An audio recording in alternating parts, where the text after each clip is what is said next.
variables. Look at what we have done at this topic.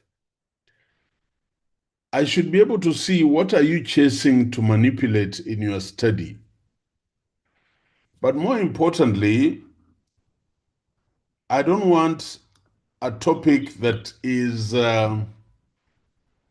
overworded, if that is English. I don't know if that is good English or bad English. But I just don't want a topic that is overworded. A topic that that red is too much. A topic that is overworded, that means a topic that is not clear.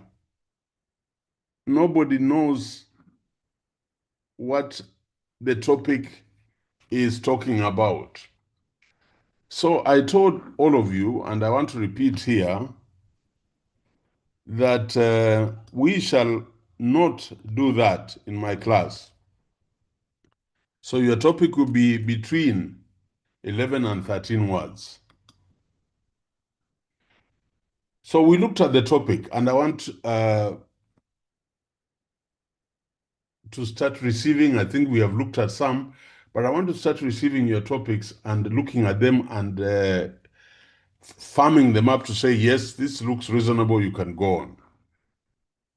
So this same topic, I could have phrased it this way: integration of AI in Kenyan universities as an alternative. It is still integration. So depth, effective level of integration of AI in Kenyan universities. But is it a myth or reality? Because we are talking of enablers and barriers. So if we have enablers, then we are talking about reality. If we are talking barriers, then it is a myth. So that could have also been a topic. And look at the words: 1, 2, 3, 4, 5, 6, 7, 8, 9. 9 words. So what am I saying? And I want to repeat this. I will not have topics beyond, for you, beyond 15 words.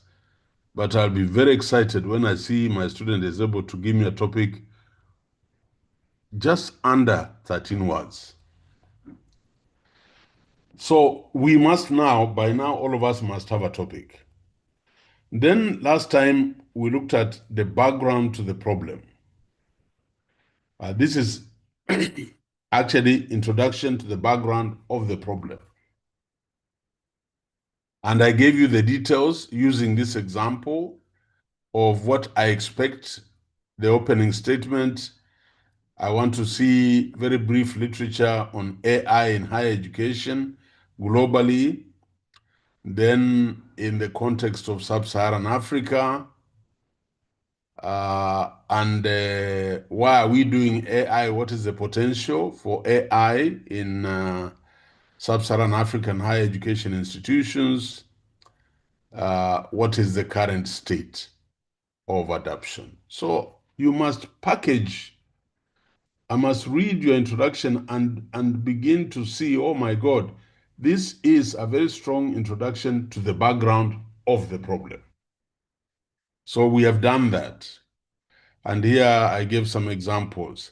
Then, so this is also very important. 1-0 introduction, 1-1 background, introduction to the background to the problem of the study, and then 1-2 the problem statement.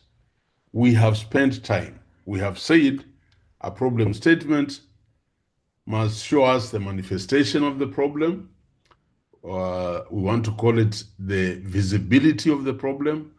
And this is where I want to see citations of studies and statistics so that I am hooked to your study, that there is a need to do this study.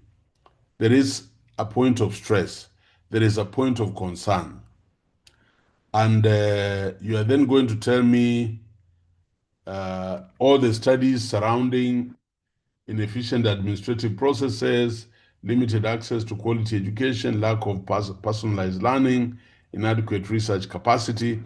These are all things that tell you there is a problem, manifestation of the problem.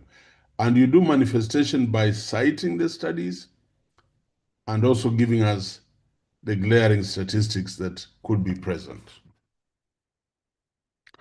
After that, so this is under the problem statement. The first part is manifestation of the problem.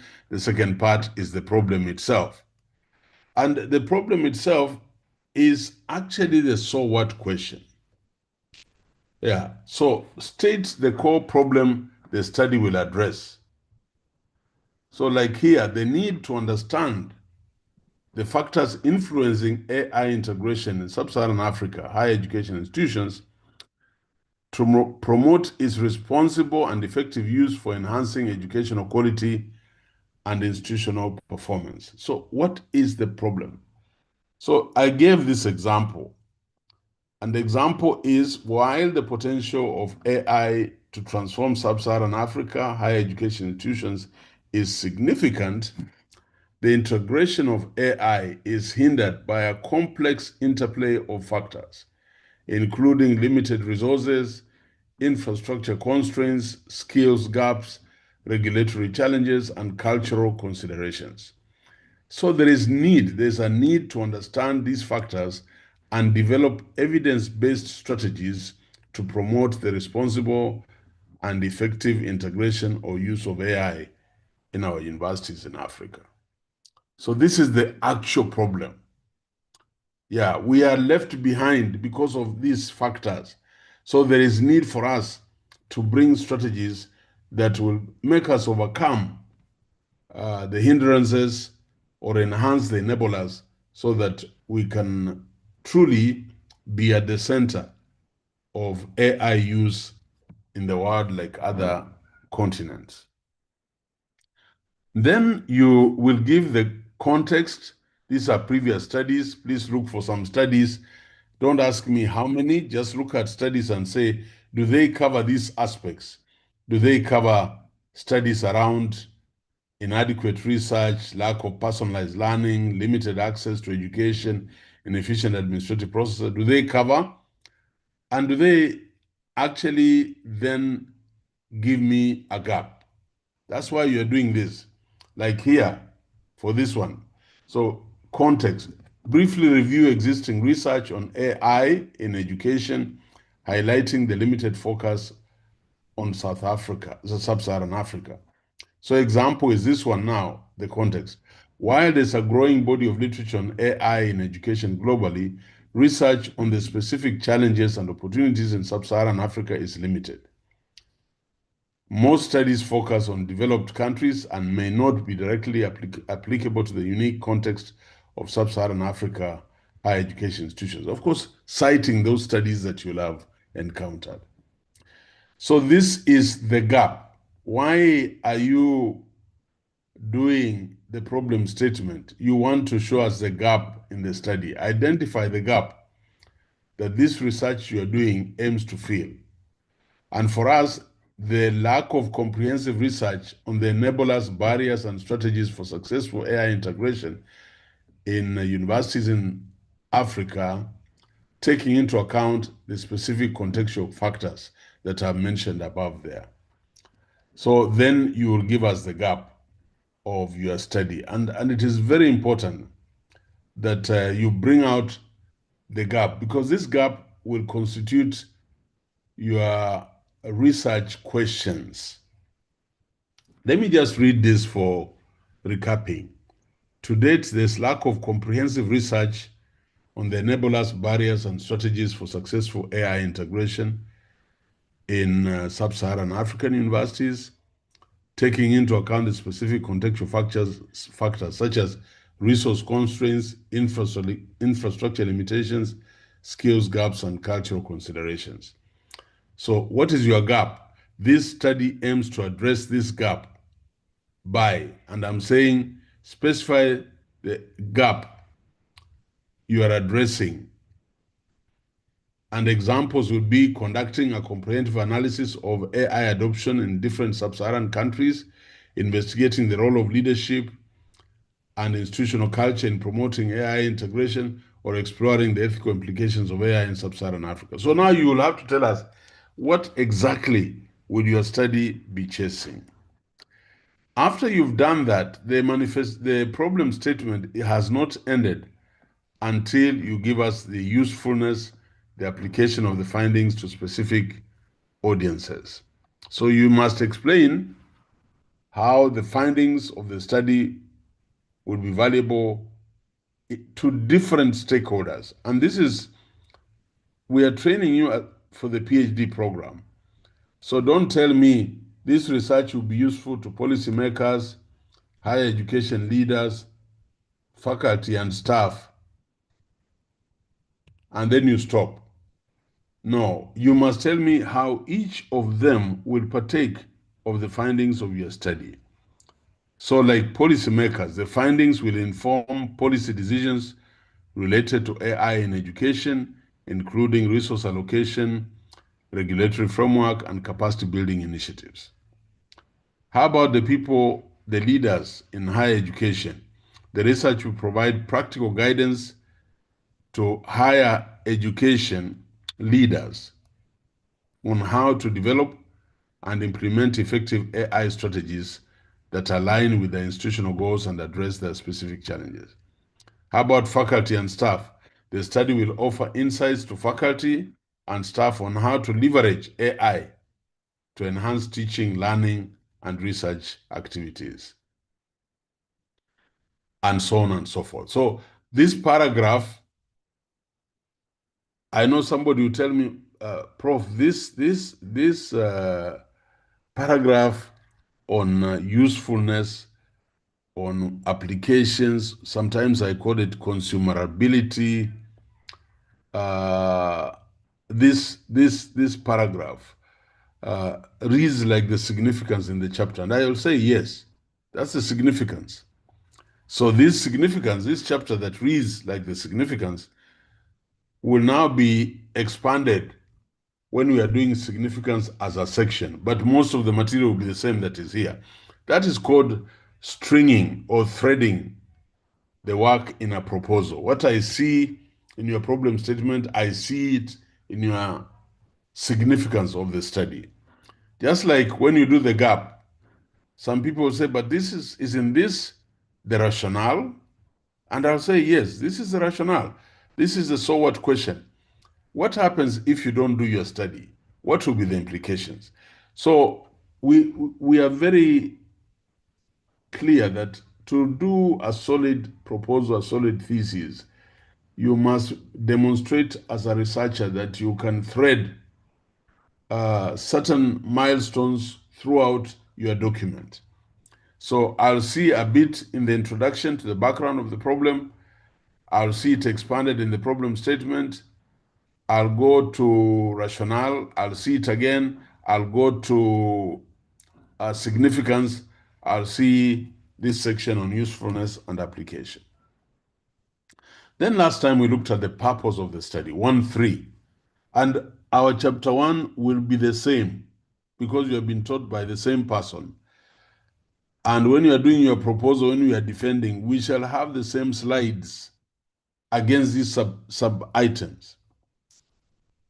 Yes, the difference will be, of course, you are dealing with different topics, but the segmentation, the sequence will be the same.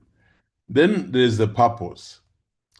And I have said, when I look at your purpose, I see the bigger picture.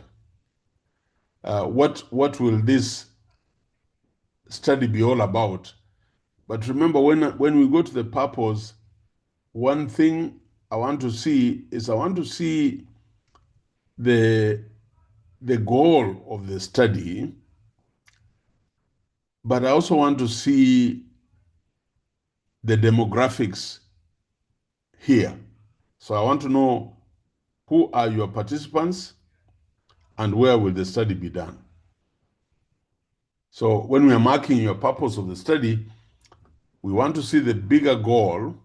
Like here you can see, the purpose of this study is to investigate the factors influencing AI integration in higher education institutions in sub-Saharan Africa with the aim of identifying strategies for promoting its responsible and effective use for enhancing educational quality and institutional performance. This is the broader goal, but there is something missing here because I would like to know who will be the respondents, and I would like to know where will the study be done. So you'll have to include that statement there, but you have the broad goals there. Then I'll be interested to see how you craft your research objectives, questions, and hypotheses. I want to emphasize for qualitative studies, I'll want to see research questions, research objectives, and research questions. For qualitative, huo utafiti ambao unaelezeka kwa maneno mengi, sio kwa hesabu. For the quantitative study, I'll want to see research objectives and the hypothesis listed. And I can't talk much about it until I begin to see your research objectives and hypothesis, or your research objectives and questions. So remember, objectives, questions, qualitative. Objectives, hypothesis, quantitative. And so you'll state your research objectives like I've done. You'll convert them into research questions. But for me, because this is a mixed method study, I'll also set up hypotheses because it will have some quantitative aspects. That is very, very important. Then the rationale of the study explains why this study is important and timely given the existing evidence and the specific context. So this is a so what question. So this study is justified by the urgent need to harness the potential of AI to improve higher education in sub-Saharan Africa. So we must tell us, why are you bothered? Why are you constrained? Why are you determined to do this study? And I would not mind some citations coming there, highlighting the value of doing this study so as to enhance the integration of AI in higher education institutions in sub-Saharan Africa. So that's the rationale. So you are 1.5 for my 100, and you are now, I've seen this class is around 120. I've seen this other class called 3. This is called 3. This is, Carol, this is called 3, isn't it? They're about 150. Yeah. So the rationale, 1.5 would be rationale of the study. Then 1.6 will be the significance of the study. So describe the potential impact of the study findings on different stakeholders. And I'll be sending these notes so that you have them, if I have not sent them yet, for reference. And I want you to stick to the pages. I don't want a heavy chapter 1 at master's level. So I'll want to see the significance. You're telling us who will partake of the findings and how useful. If you notice, this looks very similar to what we saw in the section on the problem statement on application usefulness. This is the significance of the study. So today, I'm here now. I want to spend some time on limitations and delimitations, and then assumptions, then conceptual, then theoretical framework. Peter Kilani, your hand is up. Good evening, Prof. Sana, Sema. Yeah, I had a question. Yeah. So what is the difference between the significance of the study and the usefulness? It's the same thing, but not the same. When you are writing your problem statement, you give a condensed version of your usefulness or significance of the study, but we don't call it significance because we are talking about a problem. We're talking about a problem. So when you're talking about a problem, you're talking about usefulness to solve that problem. And you don't, you will, let me put it this way. If I was doing my problem statement and I was doing usefulness, this will be less than a third of a paragraph, very condensed. And one thing while you're doing research is to improve your conciseness in description. So given this material, can you see, like now, let me show you this material here.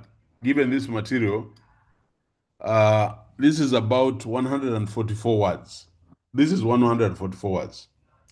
I expect that when you come to do your significance of the study here, I have just carried what was there, but you will now give the details, even citing studies that have highlighted the significance of AI in higher education institutions in other parts of the world. So this one, I expect it to be maybe times two. If the other one was about 140 words, this one should be about 300 and something words. That's why it is half a page. Please understand, you now expand what you condensed in usefulness, you now expand and even show us studies that have been done elsewhere that indicate the potential impact of AI in higher education institutions. Good question. Any other concern? We are now wrapping up chapter 1. So I want everybody to know that when I open your chapter 1, significance will be 1.6 of the study and the difference. Now, limitations and delimitations. This is where we have a lot of problems. And allow me to move away from this presentation. We'll come back to it. And I hope I can get, was that 22 or 23? I think 22 or 23. Yeah. Uh,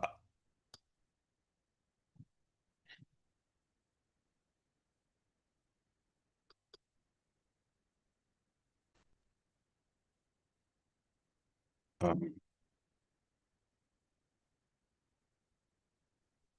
yeah. So I would like us to go through this together. And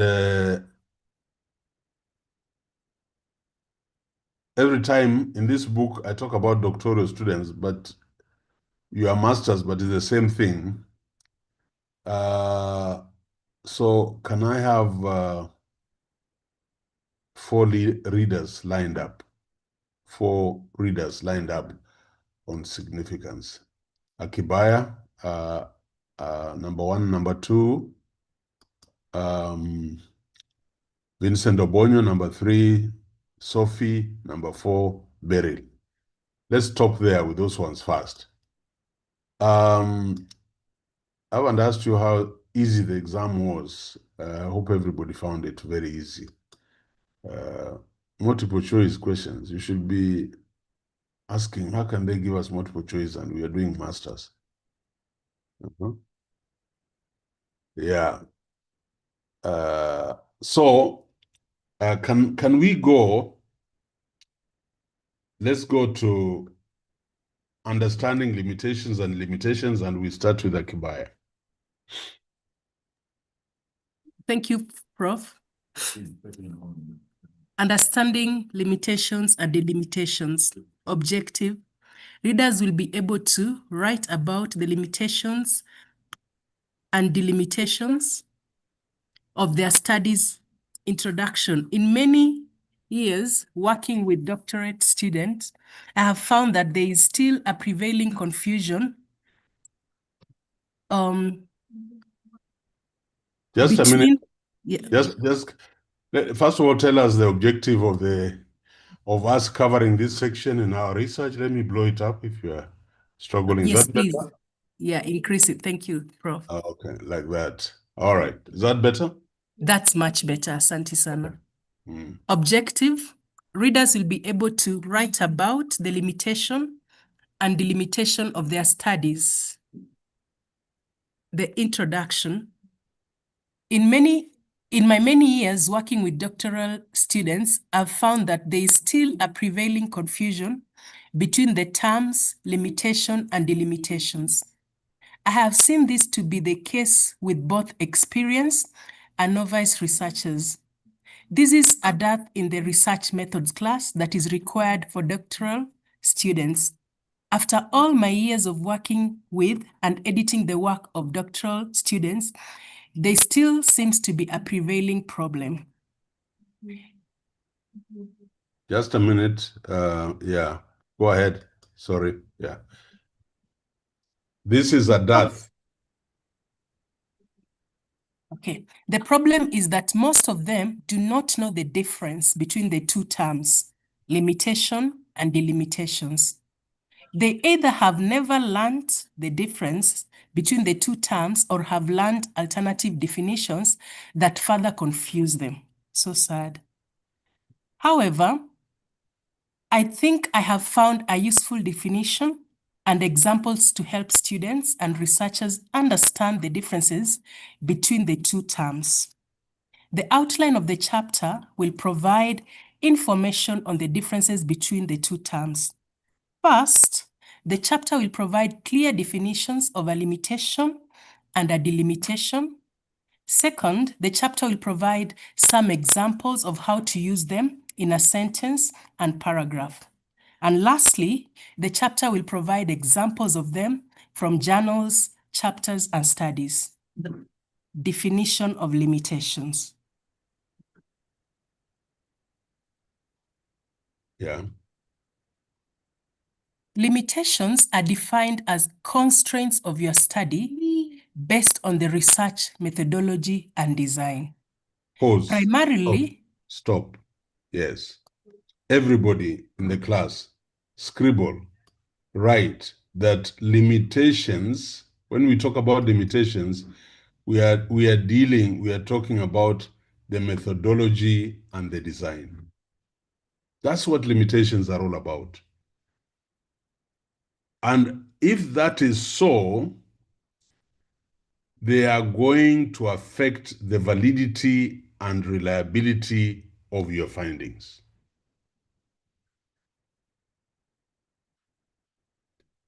So limitations are about research methods, are about problems with research methods, constraints with research methods, limitations. Carry on. Come again, Prof. Kidogo. I am saying limitations. Anytime you write a limitation, know that you're talking about constraints or difficulties surrounding the methodology you're using or the design of your research. It's very important. And therefore, as a good researcher, limitation relates to the validity and reliability of your findings.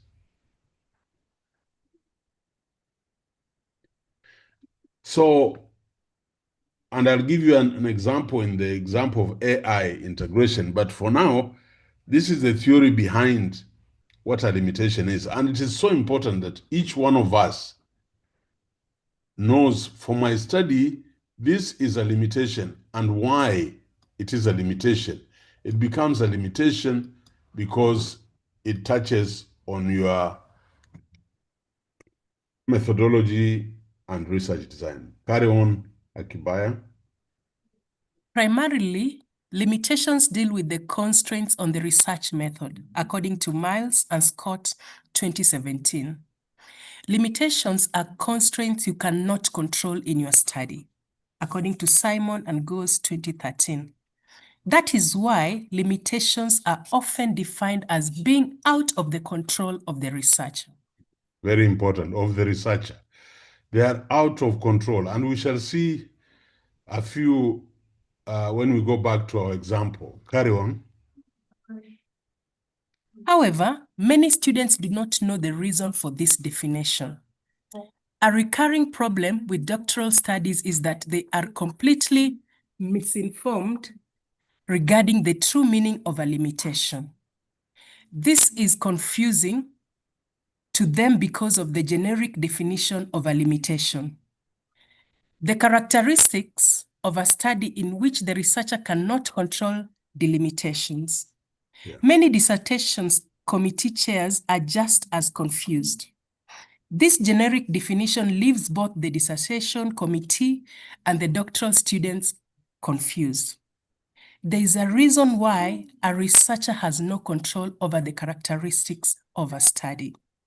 It is because you cannot control inherent flaws in your research methodology and design. This is the reason why this is out of the researcher's control.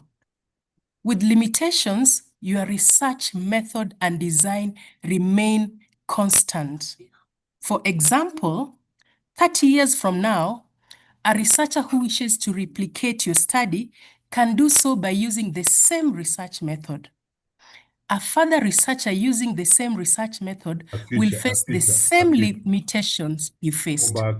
Go back, a future. A future researcher. Yeah, a future, yeah. Go on. A future researcher using the same research method will face the same limitation you faced. These have to do with the means you have chosen for gathering and analyzing data. Limitations are those restrictions created by your research methodology. Limitations are the built-in limits of the method you use to explore your question. If you are thoughtful and analytical about your chosen method, you should have no trouble identifying the design factors that might produce inaccurate or misleading data and possibly lead to mistaken conclusion, according to Bryant 2004. Another definition of a limitation is that it is a design flaw. Limitations identify potential weakness in the study's research design and methodology. Limitations tend to act as an anticipator of the study's flaws, according to Calibris 2006. Okay, thank you very much. That's very good reading. What I want the class to understand is that we are now very clear that a limitation is actually related to the design and the methodology.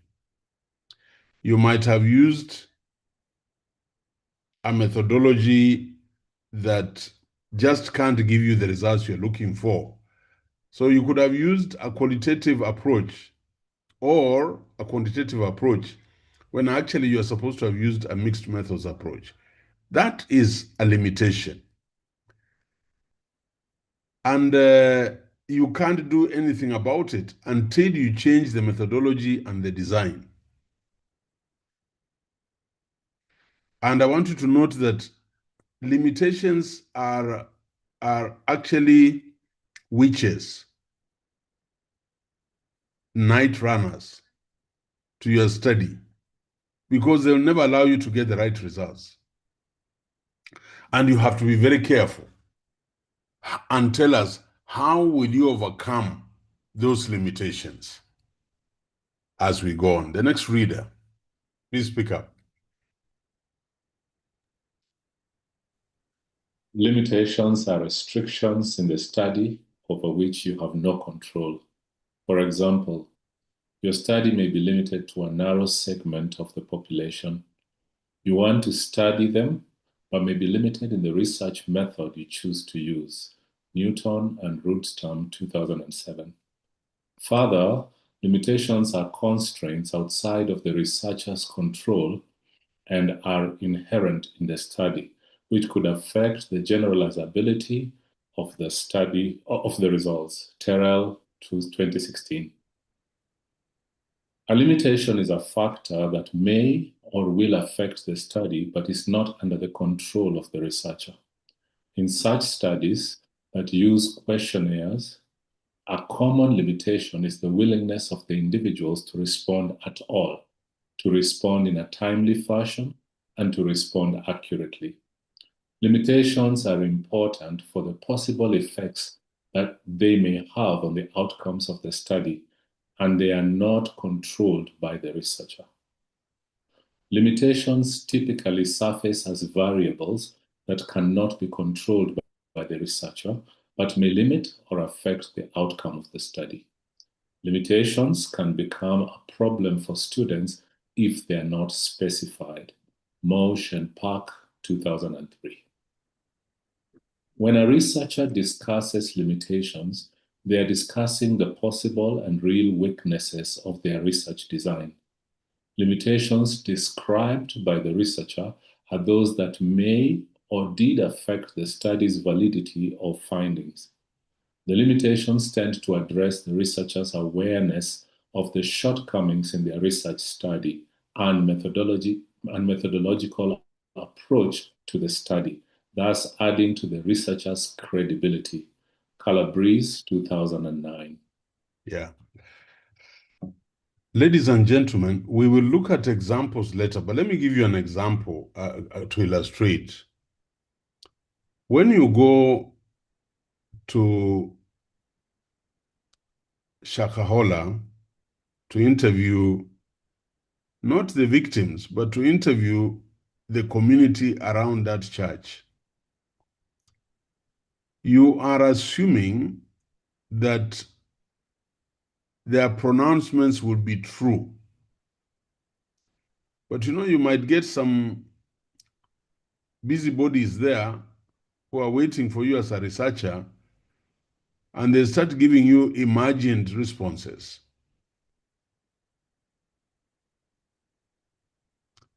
You know, we say in research, the veracity, we normally say, this is the word we use, the veracity of their pronouncements, the veracity of their pronouncements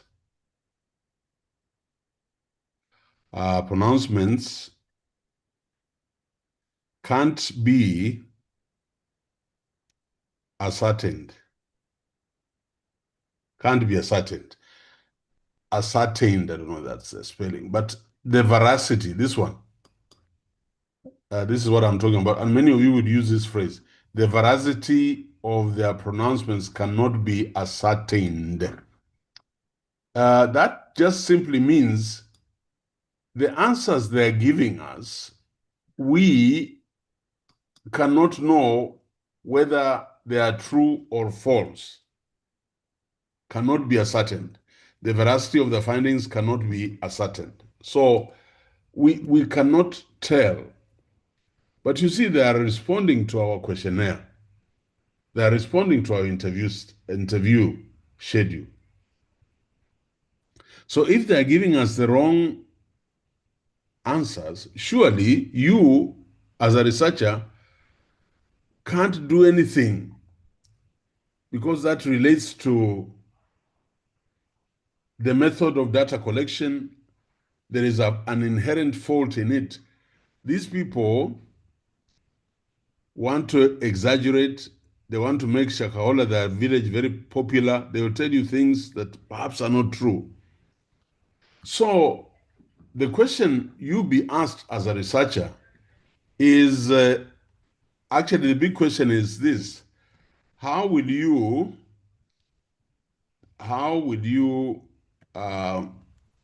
what's the word I want? How will you overcome this? And I want to call it falseness. How will you overcome this falseness so that your study has some sense of validity? Because we can't ascertain the veracity. Veracity is the truthfulness of their pronouncements. How will you overcome this falseness? How will you overcome this falseness? Or, in fact, let me call it this limitation. How will you overcome this falseness or limitation? So that's the big question. How would you do it? And The answer that you'll find in most cases is that you have to do triangulation. You have to do triangulation of the findings. Yeah. You have to do triangulation of the findings. What does that mean? Do triangulation of the findings. That means if you are interviewing members of the congregation, you might want to interview the county commissioner. You might want to interview the chief of the area and now see whether the responses from the congregation live true to the responses from the chief. I'm just giving one example. So that is a big problem. Sometimes, how do you overcome a design limitation? If you had designed this study in a manner that you are going to do interviews, you might want to develop a questionnaire to get more objective responses. So why are you doing this? You're trying to validate the findings. You're trying to overcome the falseness or the limitation being presented by the respondents in this research. I cannot overemphasize the importance of a researcher knowing that limitations have something to do with the methodology, with the methods, and the research design. And that to overcome that limitation, you'll have to do triangulation of the findings. In other words, you don't just get it from one stool, with one leg of the stool, you go to the other two legs and find out, are they saying the same thing? Very good. Delimitation. Next reader.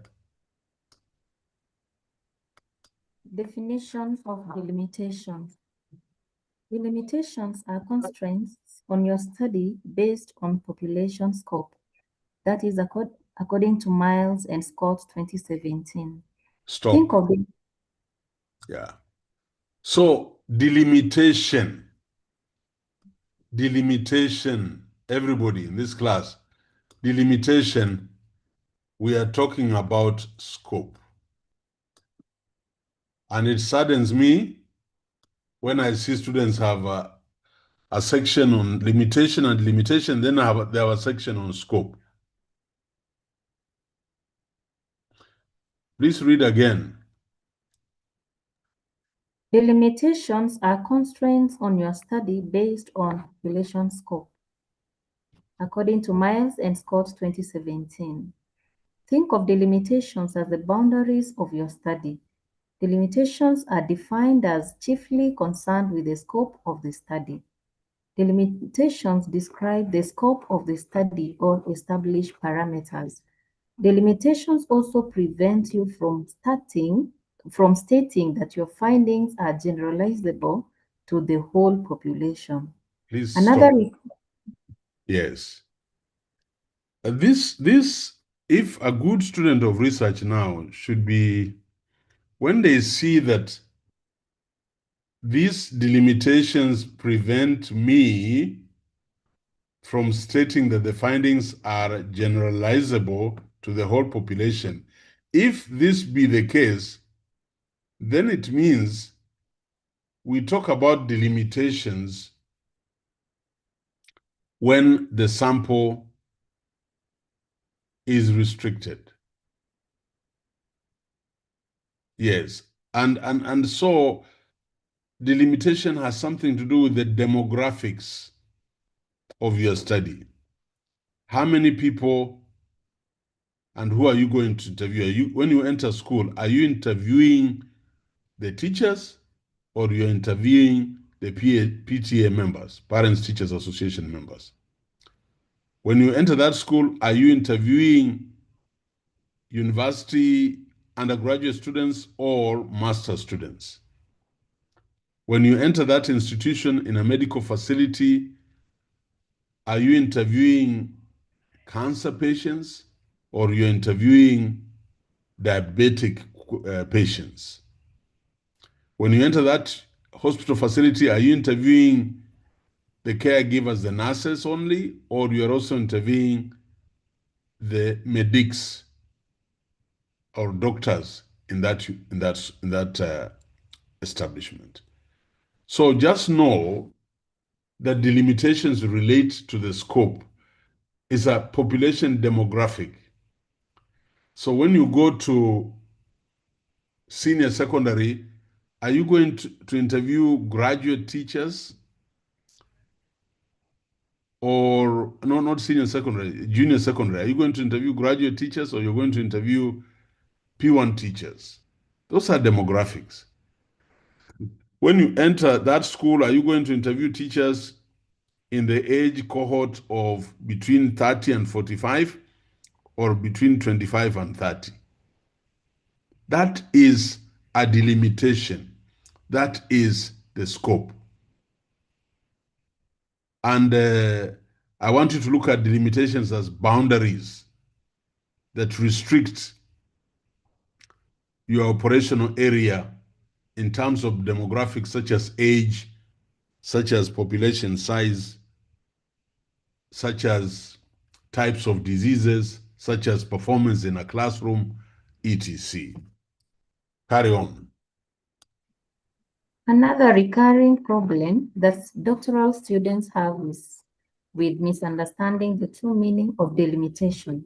This is confusing to them because of the generic definition of a delimitation. The Pause. character Pause. I don't know, Sophie, no, Beryl, Katutu, you have a question or you're lined up to read? I'm lined up to read. Okay. And Gibson? Mine is a question, Go ahead. but I don't know. Okay. My study, the topic that I would like to study is on sorry, there's a lot of noise, but the topic that I would like to Please study mute. is on Somebody should mute their study. Yeah, please mute. Go ahead. Go ahead. yes, These yes, are our it's children, so we have no excuses. Ni watoto wetu, acha wapige kelele, lakini we mute. Go ahead. that's okay. So I am looking at the effects, or rather the barriers preventing TVET education from leading to, or rather from contributing to industrialization in Kenya. And Yeah. I recognize that apart from education, there are many other challenges that could probably be the main reasons why we are not industrializing as a country, apart from just the education. So are these limitations? Because now, things like the fiscal environment, taxation, and all those are not part of my study. So where do I classify them? As limitations or as delimitations? Just ask yourself two questions. If I pick a factor, is it going to impinge on the design or methodology? If yes, that is a delimitation. Is it going to stratify? Is it going to give me a boundary of the people I'll ask questions from? That is a delimitation. But I would like to look at your study. Maybe after this, you can send your topic and your concept to Magdalene. I can look at it and give it back to you so that you are sure. Huh? Okay. Yeah, no problem. And I'm encouraging everybody to start submitting their topic and the first part of chapter 1. Carry on, the reader. The characteristics of a study in which the researcher can control the limitations. Okay, why is that? The primary reason why they have problems writing the limitations is because that definition is only surface level and does not give further rationale as to why it is. There is no context behind the definition. So, again, Doctoral students often do their delimitations wrong. This generic definition of a delimitation does not help students understand why they often write them wrong in a study. As mentioned earlier, they confuse delimitations and limitations as though they are interchangeable. This has been recurring problems with doctoral students. And you also. You must understand what delimitation means here. It is a boundary, it is a scope. Please carry on. One of the prevailing issues on delimitations is that there is no consensus on what they actually are. Many authors profess different definitions of delimitations. So we have a conflict in terms of what definitions actually mean. Many authors state the conventional definition of delimitations, that they are within the control of the researcher. That is by Madsen 1990, Moch and Birch 1998. Again, the key meaning of delimitations is defined as the factors that prevent you from claiming that your findings are true for all people in all times and places, according to Thomas and Braubecker 2000 and Jacobs 2011. Pause. Another Yeah. So these are factors, delimitations. These are factors that prevent you from claiming that your findings are true for all people in all times and places. I want you to digest that. So a delimitation will be that I am not going to talk to undergraduate students. I'm going to talk to master's and PhD students about why they don't complete their studies on time at Daystar University. So I'm defining this. I can't claim that these findings are true for all the students in Daystar University. No, because I only had respondents who are doing master's or PhD. So the key meaning of a delimitation is defined as factors that prevent you from claiming that your findings are true for all people in all times and places. So the findings of this study as to why students don't graduate on time is not true for undergraduate. It is only true for masters and PhD. So that is a delimitation. That my study was only dealing with females who have difficulties in handling relationships when they get to the university. So you are not dealing with men, you are dealing with females. So you can't claim that your findings are true for all male and female students at Moy University or Daystar University. Next reader, very quickly. Another interesting aspect of the limitations is that they imply limitations on the populations to which the results of the study can be generalized. For example, you may decide to only study males, either because the theory on which your hypotheses are based has not been studied in females, or because you have a readily accessible population of males but not females. Newton and Radistam, 2007. Think of delimitations as self-imposed boundaries that you use to delimit the scope of your study. Calabrese, 2006. The fact is that delimitations also act as denotations, meaning as a boundary of the study and ways in which the findings may lack generalizability. Yes.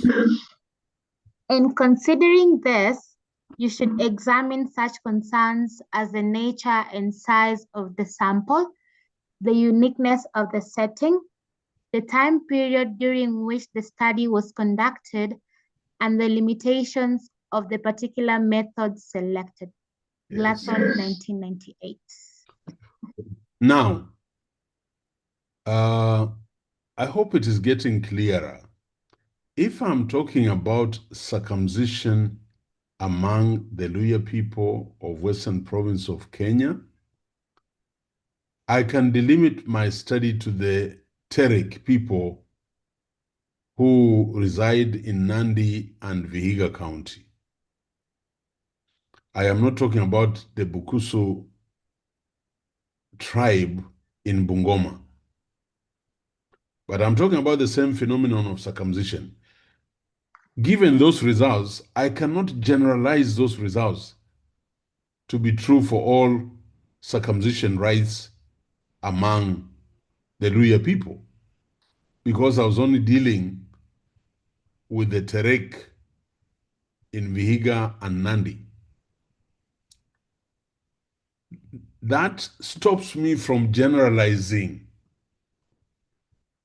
because I've already put a boundary that my findings only relate to this sub-tribe among the Luhya people. When you talk about poverty in the slums of clusters in Kenyan cities, and you don't do a national study, you go to Langas in Eldoret, where we come from, you can't generalize about the poverty levels and the manifestations of poverty in Langas to slum areas in Kenya, because the Kibera situation, the Korogocho, the Shamaiko, the Madare would be different. That is what we call delimitation or scope. It relates to the demographics. It relates to categories like age, like tribe, like location where the studies will be taking place. The next reader.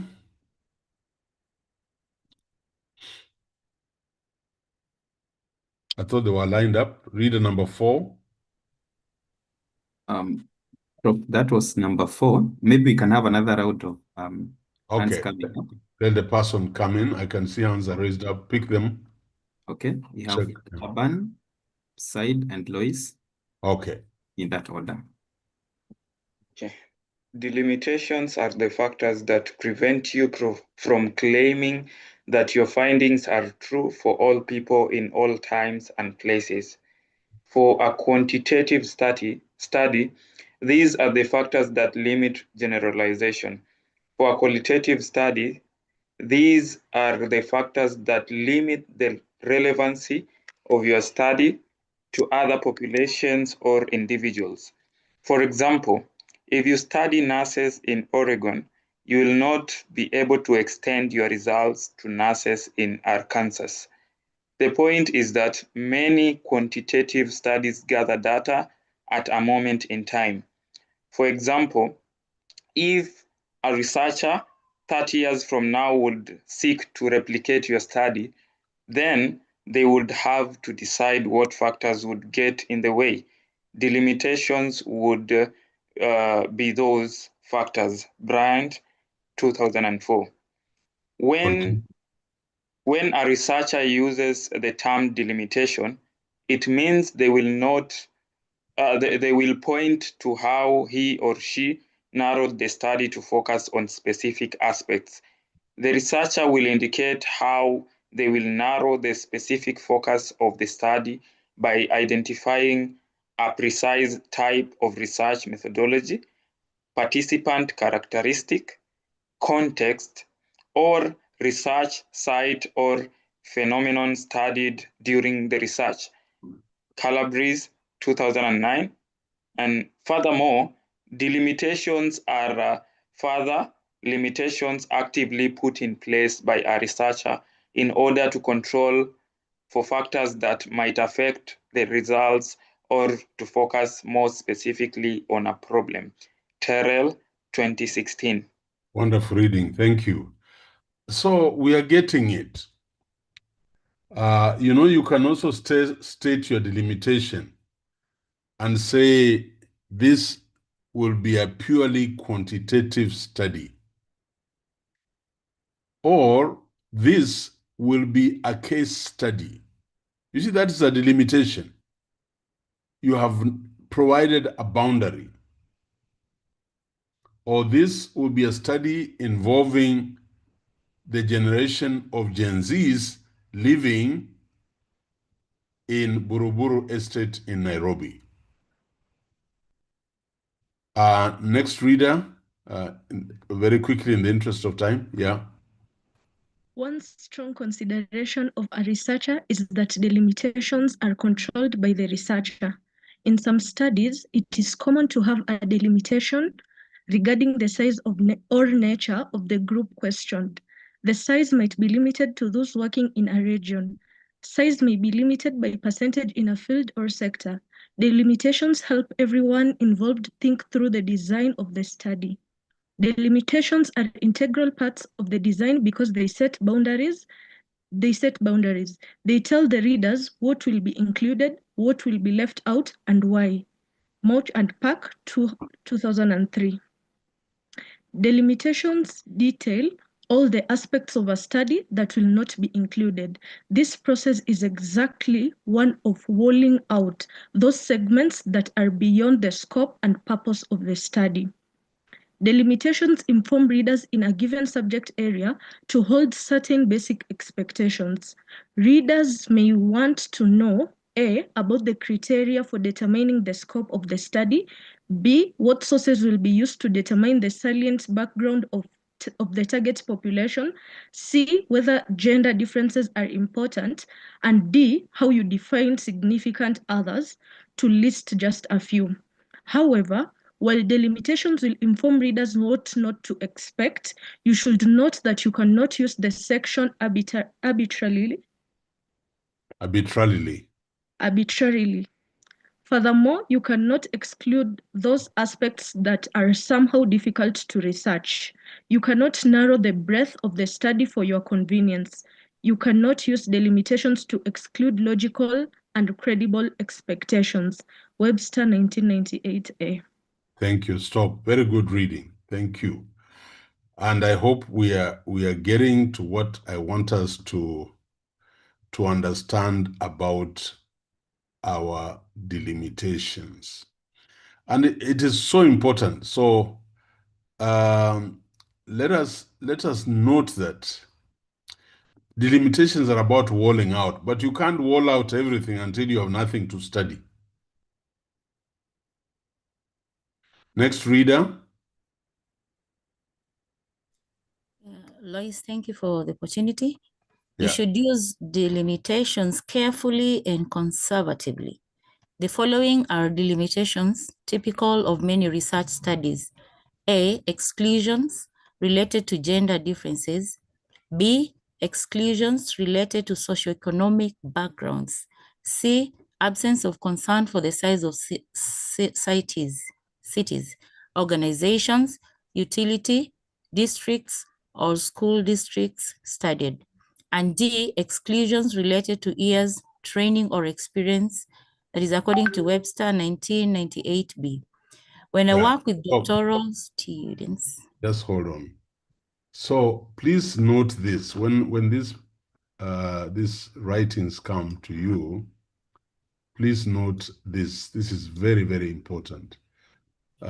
You should use the limitations carefully and conservatively, and they have given you an example.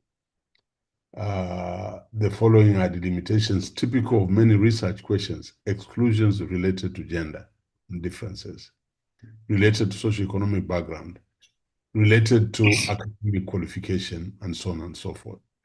Carry on, and then we'll stop at this paragraph because I want to go back to the other work.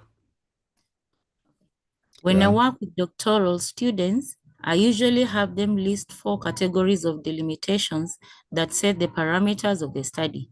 If the study is being conducted externally, with data being collected outside of an organization, These are the most common delimitations. A, the unit of analysis of the study for which the data is being collected from the participants. B, the metropolitan area or city in which the data is being collected from the participants. And C, the surrounding counties and or municipalities or parishes of the area in which the data is being collected from the participants. And lastly, D, the state in which the data is being collected from the participants. Think of it as a funnel. Now, if a study is being conducted internally within an organization, then you may have fewer categories for the delimitations. Thank you. Stop. I think we have done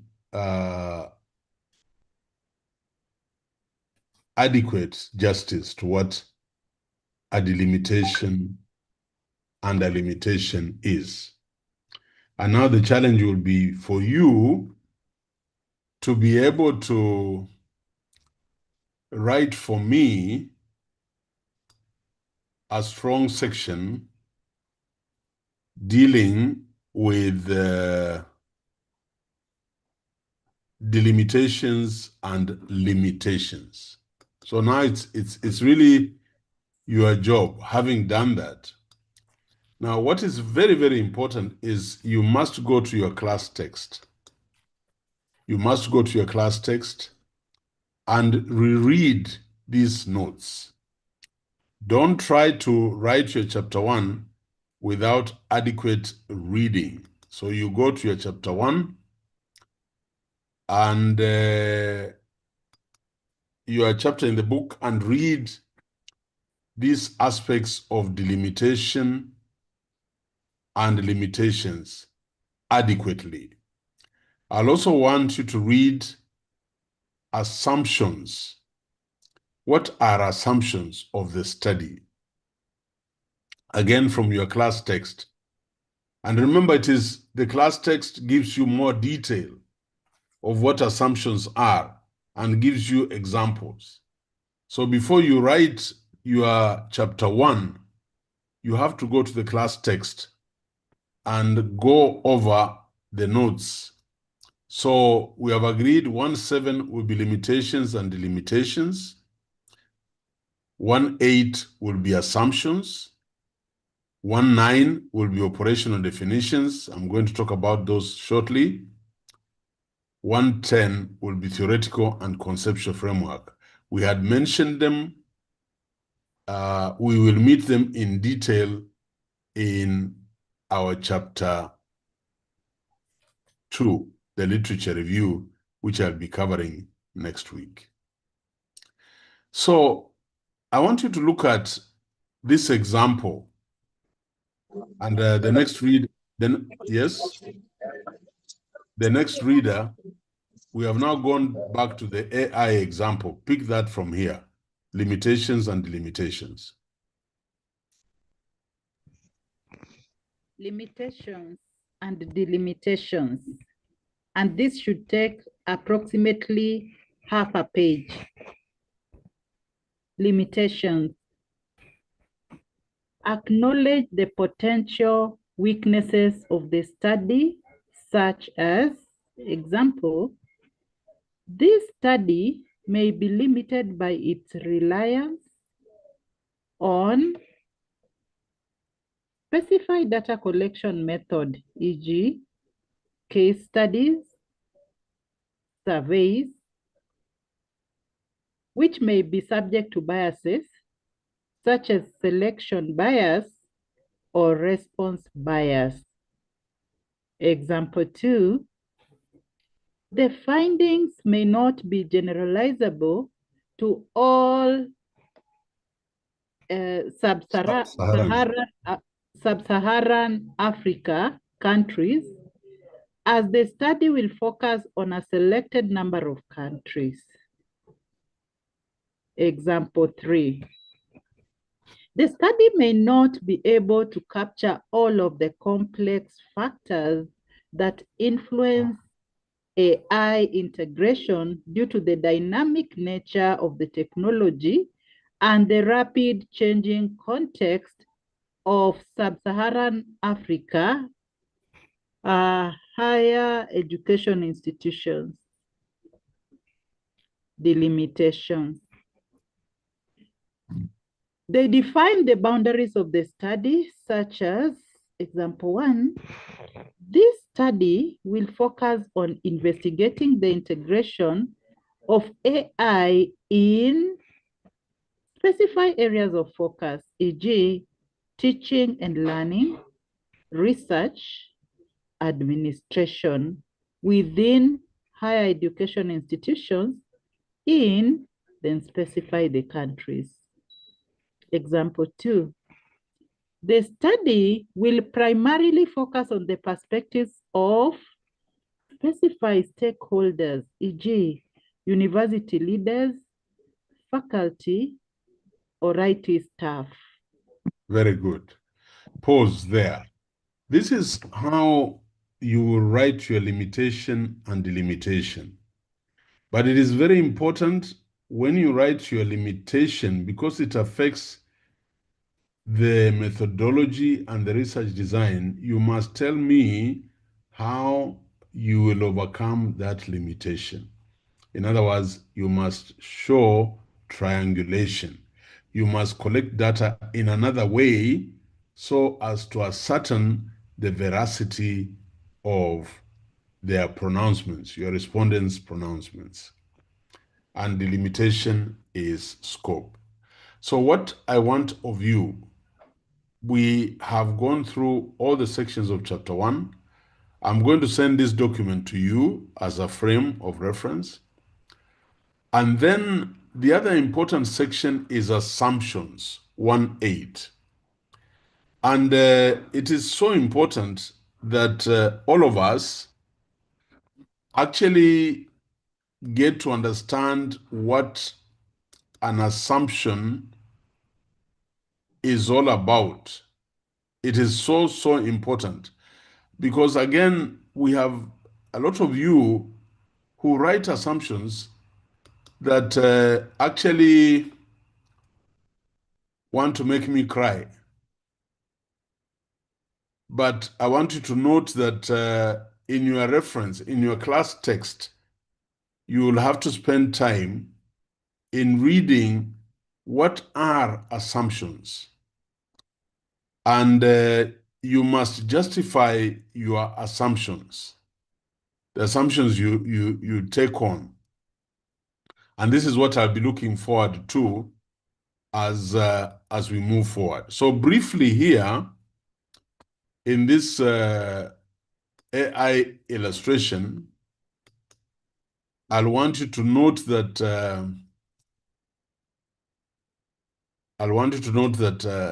assumptions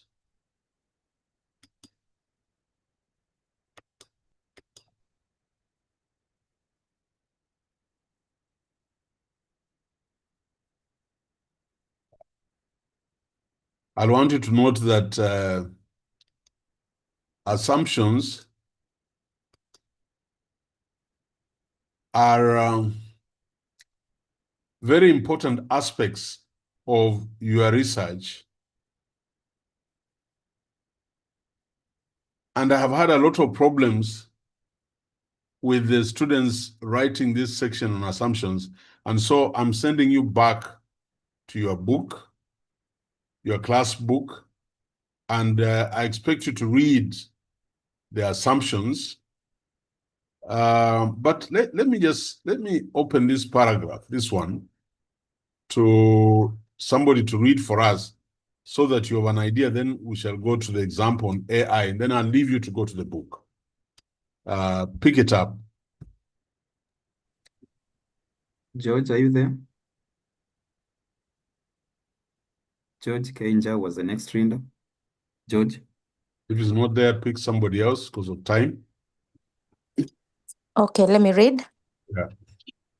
Yeah. In our years of working with many doctoral students, we have found that there is still a prevailing confusion with the term assumptions when developing dissertations. In fact, in discussions, with even many experienced researchers and doctoral mentors, this confusion exists. There is a dearth of research methods classes for doctoral students. As we reflect on our own doctoral journey, By the way, just hold on. I hope you know this word, death.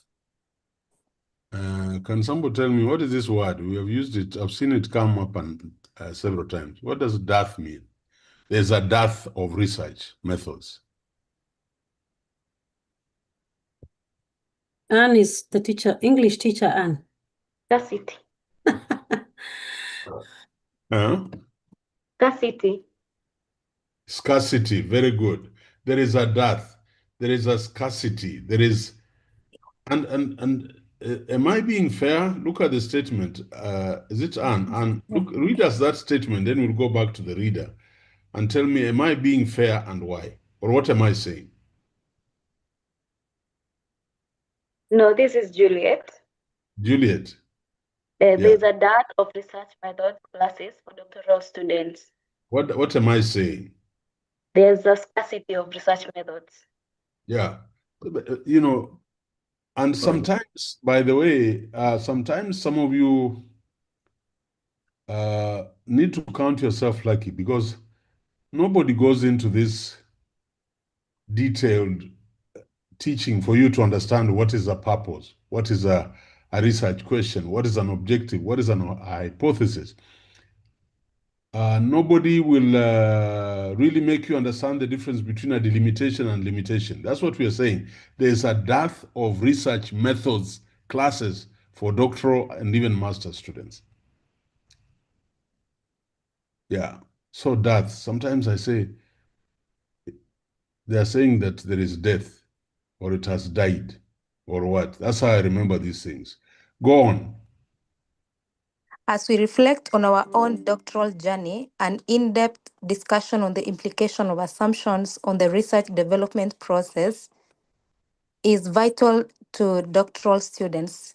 At best, doctoral students gained a background in philosophical assumptions centered on the values and belief systems of individuals, such as those related to A. Pause. Can somebody tell me one philosophical assumption we have encountered in dealing with paradigms?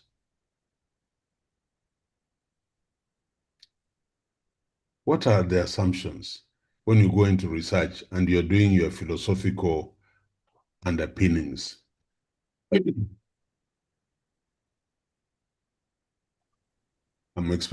I was expecting an avalanche of hands.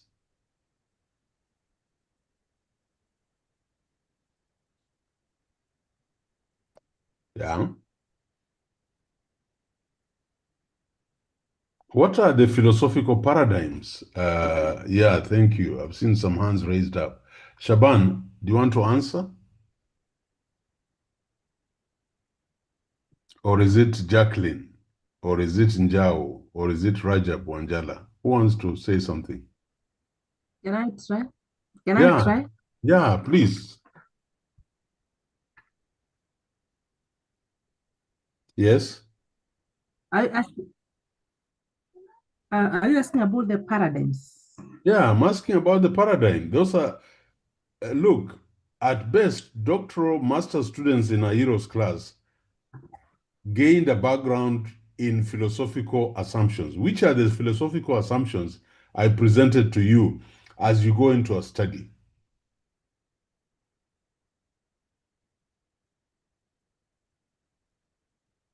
I can try, Prof. Please go ahead. Yeah, thank you. I think we talked about positivist or empiricist, and then also we have the pragmatist. Those are the ones I remember. Yeah, very good. So our philosophical assumption as we work into a study is that we shall be positivists. We shall be positivists. That's an assumption. Or we shall be pragmatic or pragmatists. Which is the other philosophical assumption? Jacqueline. Interpretivist. Interpretivist. Yes. Who is also what? Who's also constructivist. Wonderful. Those are assumptions. Those are philosophical assumptions centered on the values and belief systems of your research orientation. Now, can somebody tell me when I say I am an interpretivist or a constructivist, what design will I sit in? What design will I sit in?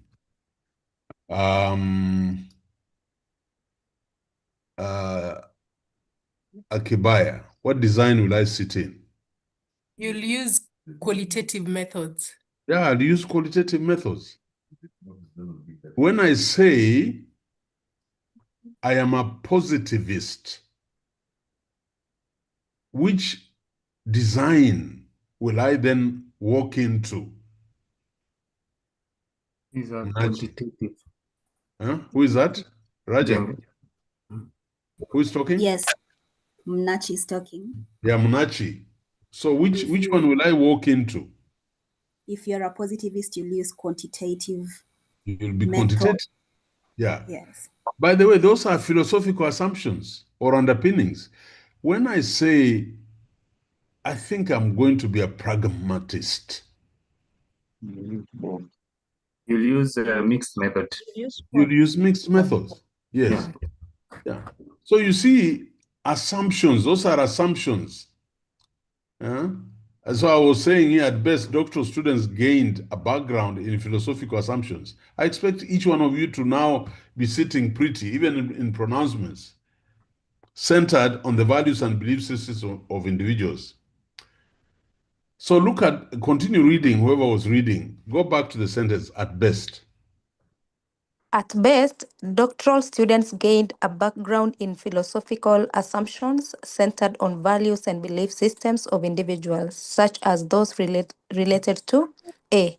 Epistemological assumptions, or what counts as knowledge and justified, Creswell and Porth, 2018. B. Ontological assumptions, or questioning whether there are universal or multiple realities. And C. Axiological assumptions, or the extent to which the researcher's own values and biases are known and enter the study. Yes. So as my bright class, and I'm very proud when I hear some of the answers I'm getting. I must submit, when I was taught research methods at masters, it took me 3 masters to master these things. So feel encouraged, you're better than I was. But when we talk of axiological assumptions, which research design and which research paradigm are you in?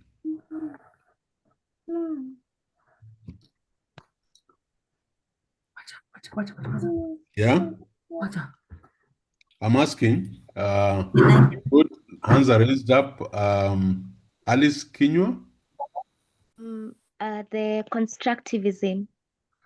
Constructivism. Yes, that is my philosophical assumption. If my axiological assumptions are carrying my values and biases into the study. So those would be constructivist. How about the design? How about the design? Which assumption? Qualitative. Qualitative, yes, very good. Qualitative design. And I want you to be bold. Don't, we are not trying to be perfect here. We are learning. So I want to have the last reader, and I will not define assumptions, but the last reader just to open up here. Yeah.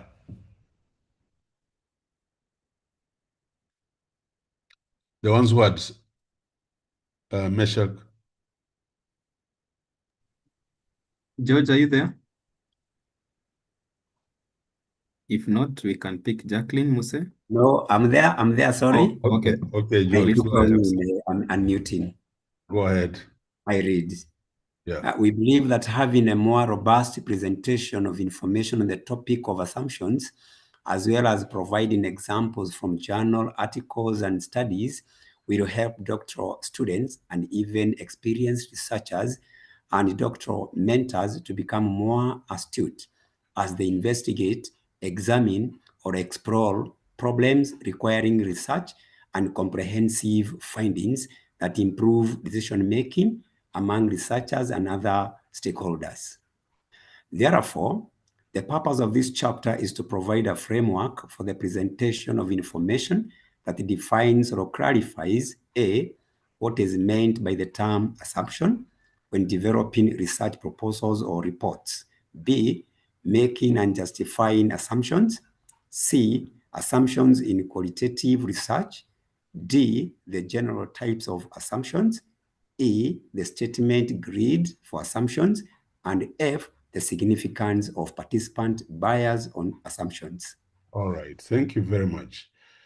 I want us to write notes on assumptions, and there are still many. I went into depth on this matter of assumptions because I really would like everybody to understand, so you'll be getting that from me. But more importantly, I want you to note that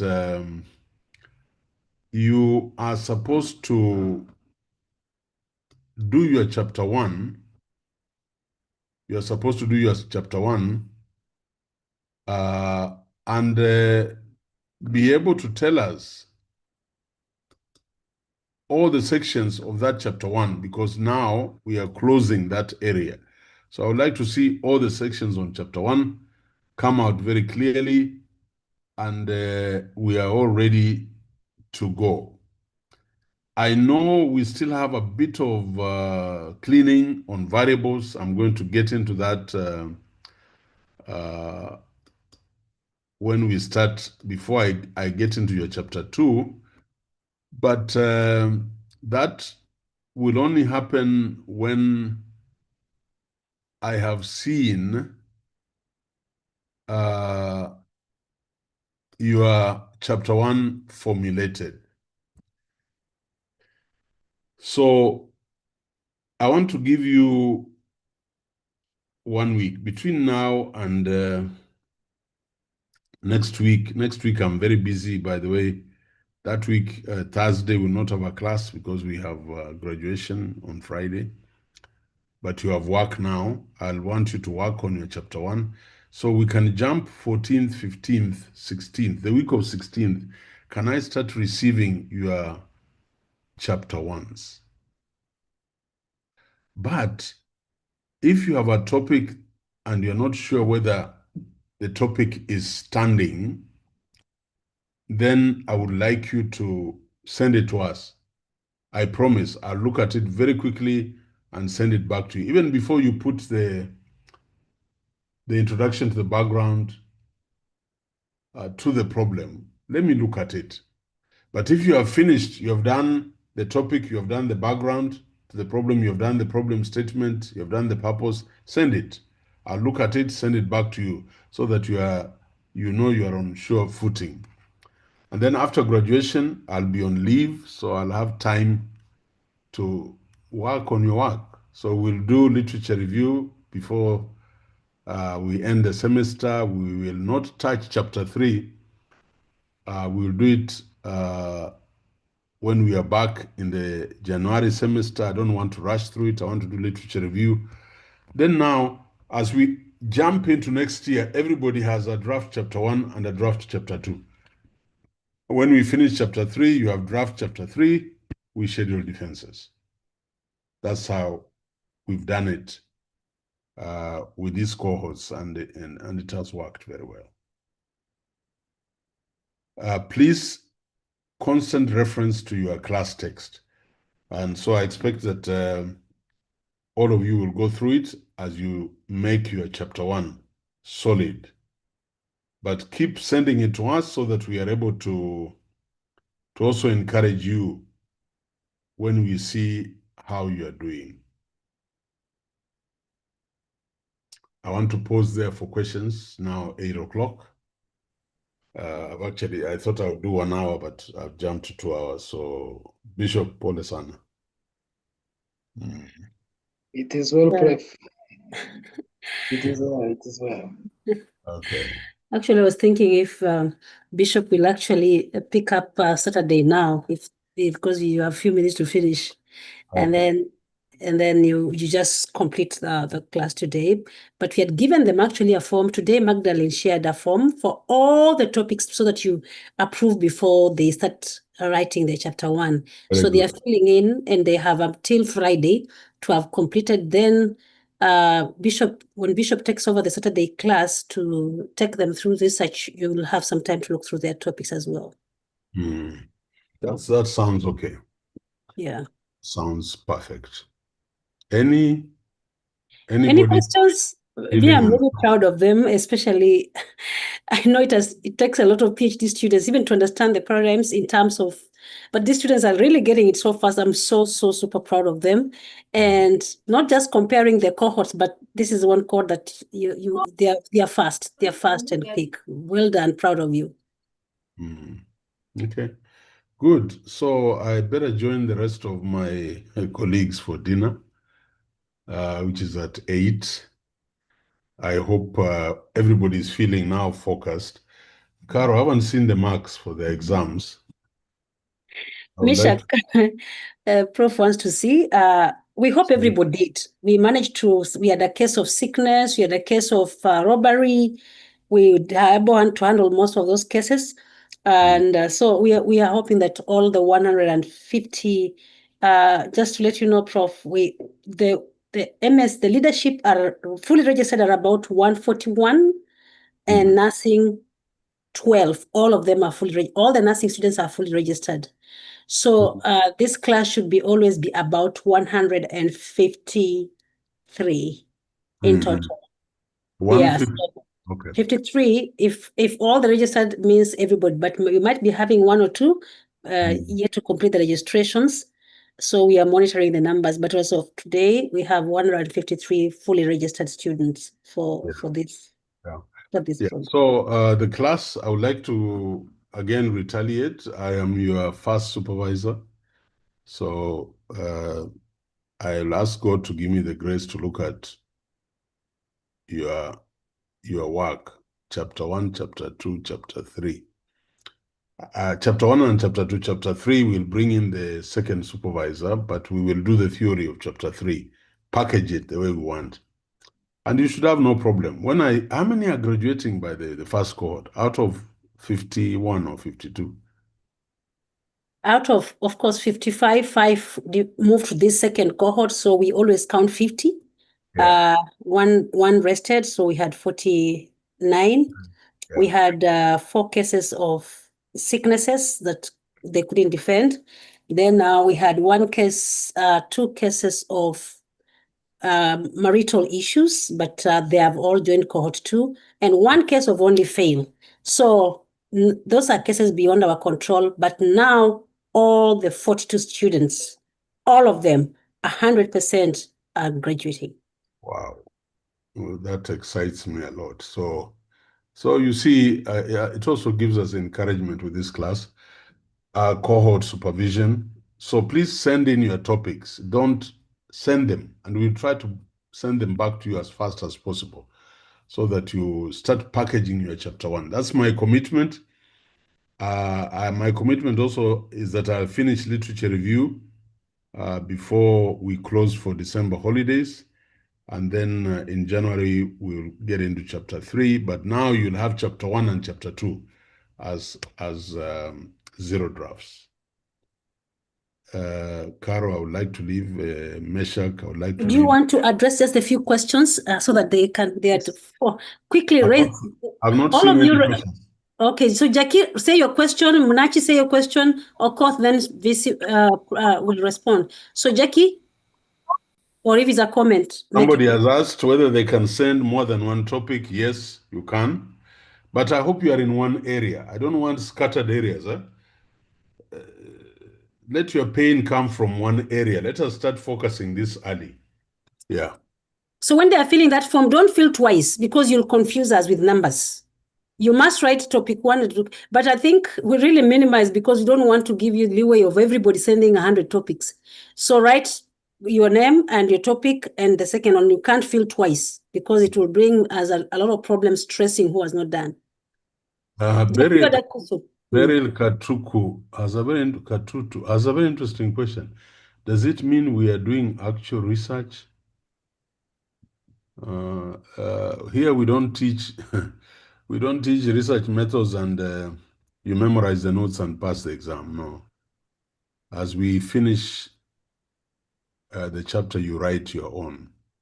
You sit in your area. Vincent Obonyo, have something to say? Yes, it's just a comment, and I'll be speaking a bit above my pay grade, but you mentioned that you'll be on leave and you'll be looking at our work. I hope you will balance to rest. We need you in good health for our doctoral studies. Thank you. Okay. Thank you very much. Yeah, I will. I'm looking for money. I actually want to take my family out maybe 2 weeks. Yeah, thank you. Yeah, that's a very valid point, by the way. Yes, next. And nursing students, can I choose a topic from my area? Yes. You're not coming, just your area. You do your topic on nursing. I keep telling students when I was in Moi University, I supervised students in School of Medicine, School of Law. For me, research is universal. It's universal. And then we now give you a second supervisor who is a specialist in your area. So me, I do the framework of research methodology, chapter 1, chapter 2, chapter 3. And if you are lucky to come in an area where I have expertise like AI, like leadership, like policy studies, then you are even luckier. Yeah. But nursing, we want your topics to read nursing. But in terms of policy, yeah, and leadership. I'm trying to look at the questions here. Yeah. Okay, I think that's all. Yeah, Jackie. I have a question. Yeah. Yeah, who is that? This is Shaban. Yeah, Shaban, go ahead. I'm asking, so as we go about, as we're starting, the topics and going about our research and the various chapters, I'm quite curious. Let's say our coursework is ending by August when we'll be doing our final paper for coursework. So will one be, if they work within the time, they are able to finalize their research and still graduate next year, or they'll still have to wait till 2027? No, it's not waiting. Just the note of this course, don't have false hopes for next year. But just be sure by the time we jump into January the other year, some people are waiting for graduation from February, March. Yeah, but we are also doing due process. We don't want these cases where students are not supervised. They send work to us. We don't look at it. We put a tick and we say move on. No, we want, if there's any audit of your work, we can show how much we have gone through with you. But more importantly, we have grounded you as a master student who is ready to take on the PhD. By the way, the PhD in what? Administration and policy studies should be ready for application in January next year. That's what we're working. Yeah. Okay, anyone? There was one more, so we done. Yes. Mulachi or Jackie? Yes, I have a question. I have a question on Go the ahead. limitations and Yeah. delimitations. Delimitations and limitations. So they must be included in chapter 1 as Yes. it's 1.7. Yeah. You normally write under item like 1.5 limitation and delimitation. Then you enter and you Roman 1 delimitation. Then you talk about it. Then Roman 2 limitation. Yeah. Okay. I wanted to understand the essence of the limitations and delimitations, because when we were introducing research methods, you told us that the research is the better way of attaining knowledge because the whatever has been researched on is reliable, is replicable, and it is valid. Yeah. So, for example, if you're looking at limitations, we are seeing constraints in methodology and design which affects validity and reliability. So what does this mean? What does this mean to somebody who's using your work? Does it mean that they have to now work within that scope, especially when now talking about delimitation, or does it make your work invalid? Yeah, that No, is why. not at all. No, no, not at all. Suppose you went out to collect data on CBC or on SHA or on affordable housing or on security in Kenya. You're going to rely on responses from the people you're going to interview. You can't ascertain the truthfulness of their pronouncements. You see, that already brings a very, very serious limitation because it touches on the validity and reliability of your findings. Sometimes you go out and you do sampling, and the method of sampling is wrong. So you have a population that cannot give you the desired outcomes. Now, that is within the methodology. You have no control over it. And it will walk through that study. Now, that doesn't mean that the findings of that study are not valid. No, that's why you will do triangulation. But I like, yeah, go ahead. Yes, I have a follow-up now. When will you know that your sampling method is wrong, or the method you used to interview is wrong, or the questionnaires were wrong? When do you know that? Okay, when do you know that? When you do triangulation, I will know because the results will be coming, the respondent or the responses will be different. But on statistics, that is very easy. That's why we do statistics. I will know whether your sample is valid or not. There's Cronbach's alpha, there is internal validity, there is external validity. I'll test for those and I will know. So that's why I'm your supervisor. I'll go through that. Okay, thank you. Yeah, but I like that mind. Who is that, by the way? Who was asking This is those questions? Christian. Munachi. Yeah, very good thinking. That's what I want from. Maybe this is Njenga. And Njenga, go ahead. So triangulation. Would I be wrong if I said probably you're looking at the outliers when probably using that word triangulation? No, you'll be wrong. Yeah, triangulation. I can do triangulation. Let me be radical. We have done a quantitative study, and I can decide to turn that quantitative study into a qualitative study. Why am I doing that? That's called triangulation. I want to test the veracity of the findings that I got with that quantitative analysis. So it is not about outliers. No, it is about the truthfulness, the validity. Are we measuring what we intend to measure? That's what it is. All right, thank you. All right. Okay. Dr. Mark and your team, wish you well. Great class. I'm hoping to see A's. I want to see all the marks with A's. Then I'll be very excited. We're also working on your assignments. They should be coming. Magdalene, when are they going back?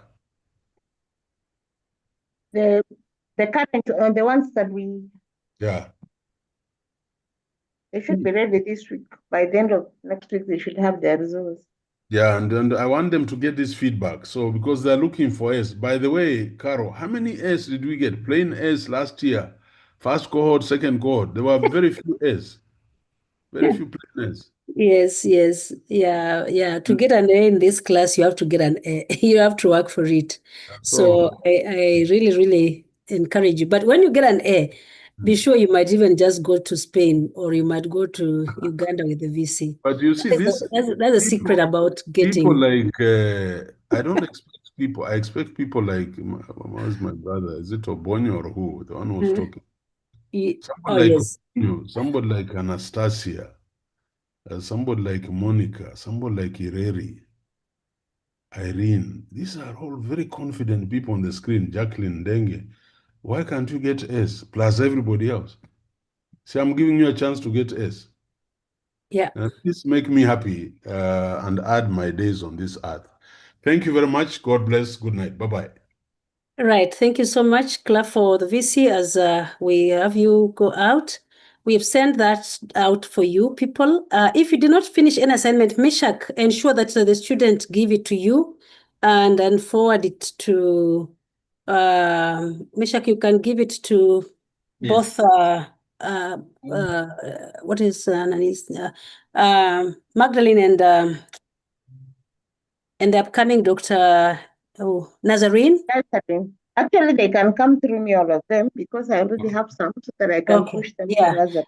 But wanafunzi, we really encourage